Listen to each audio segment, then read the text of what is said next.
Injili au somo tunapasha fata ni ya wapi? Ndani ya wakati wetu. Ndani ya wakati yetu, Agano la Kale tunaitumia kutafuta ndani mifano, kumafundisho tutafundisha. Lakini somo yetu ya kabambi inajibaze ku Agano Jipya. Mtu akakia hubiri injili yenye haijibaze ku Yesu Kristo, pala ishaenda kinyume na njia.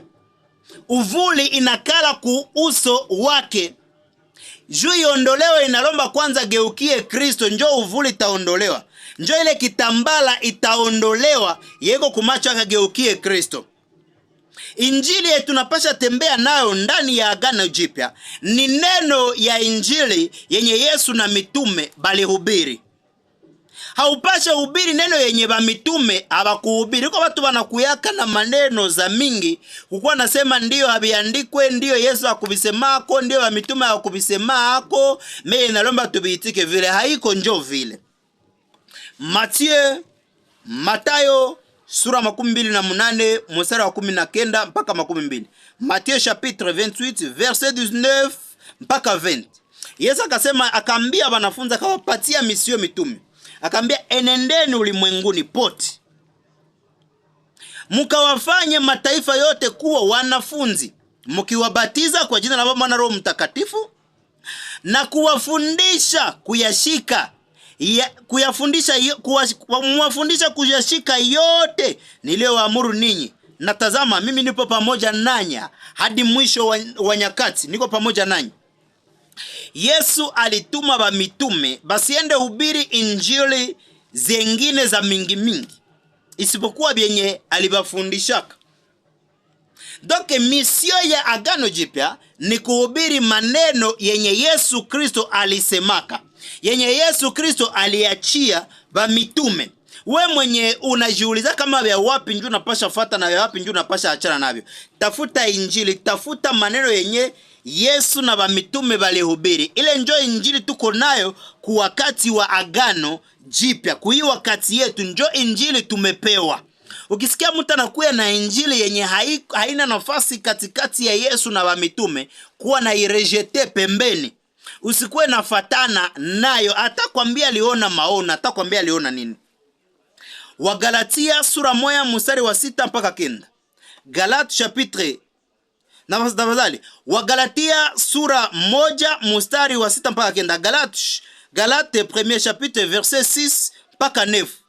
Inasema hivi, Paulo alikuwa iko nasema, nastaajabu kwa kuwa mnamwacha upesi hivi yeye aliyewaita katika neema ya Kristo, na kugeukia injili ya namna nyingine, wala si nyingine, lakini wako watu wataabishao na kutaka kuigeuza injili ya Kristo. Unakutaka kugeuza injili ya Kristo. Lakini ijapokuwa sisi au malaika wa mbinguni atawahubiri ninyi injili yoyote isipokuwa hiyo tuliyowahubiri, na alaaniwe. Kama tulivyotangulia kusema, na sasa nasema tena, mtu awaye yote akiwahubiri ninyi injili yoyote isipokuwa hiyo mlioipokea, alaaniwe. Donc ukisikia mtu anakuya kwambia unaona hivi ndiyo Yesu na ba mitume abakubifundishaka hako, lakini naomba tubisikie, naomba tuipokee, ule ni wakutia pembeni. Ule yuko ataka kugeuza kuwe mbali na Kristo. Anataka kugeuza kuwe mbali na Kristo. Atakwambie ni roho njali nifunulia. Roho anakuyaka kumbusha maandiko. Kule kwa tumepita tumeona kama roho anakumbushaka maandiko. Sasa mtu atakwambia aliona vision, siyo niliona kundoto, niliona maono kunjia gani. Ukisikia maneno yako akwambia haina nafasi katikati ya Yesu na ba mitume, usikubali injili yake. Juu ya nini? Hata alete vision. Paulo anasema hivi, atakuwe ni malaika mwenye anakuya hubiri injili tofauti na ile yenye tulibahubiri, analainiwa. Sawa nasemea malaika. Donc malaika c'est un être spirituel. Anakia kunjia ya vision, anaweza kuya kunjia ndoto, anaweza kuya kunjia za mingi. Asa maandiki nasema kwamba ule anakuona analainiwa, atakuwa ni malaika au mwanadamu. Haiko kila maono, haiko kila ndoto yenye mtu pia analota njina kweli toka kwa Mungu, hapana. Na wachawi wanaloteshanaka, na shetani analoteshanaka, vile vyote vinakuwaka. Sasa ukipata maono wala ndoto, chunguza kwanza Yesu na bamitume kuzile habari walizisemaka hako nini. Ile maono yenye uliona, ile vision uliona, Yesu na bamitume walisemako nini. Ukikutani na kontredire vyao, ile ni ya kuacha, haikutoka kwa Mungu. Na malaika mwaliileta anapasha kuwa nalainiwa. Njoo vile neno la Mungu inasema usikuwa pendu tembee muinjili yenye inapingana na bamitume, inapingana na Yesu Kristo. Tafuta sana kuyua Yesu alifundisha nini, mitume balifundisha nini. Andiko yengine mina pana Yohana wa kwanza, tafadhali Yohana wa pili sura 1 mstari wa 9 mpaka 10.